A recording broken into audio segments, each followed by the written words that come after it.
Hilang. Ada di KPP, Ubay Kutek, Kedua Kutek.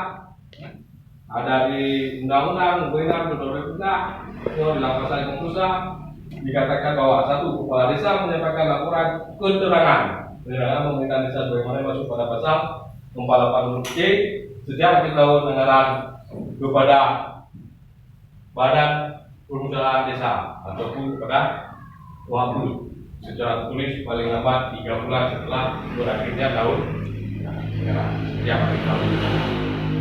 Adalah laporan keterangan penyelenggaraan pemerintahan desa sebagaimana dimaksud pada ayat 1 paling sedikit memuat pelaksanaan peraturan desa. Adalah laporan keterangan penyelenggaraan pemerintahan desa sebagaimana dimaksud pada ayat 1 digunakan oleh UHAPUD ataupun BPD secara nasional menggunakan bahasanya dalam melaksanakan fungsi penguasaan kinerja kepala desa. Padahal ini betul sih, namanya Yohana kok. Oh, itu juga benar, benar, benar.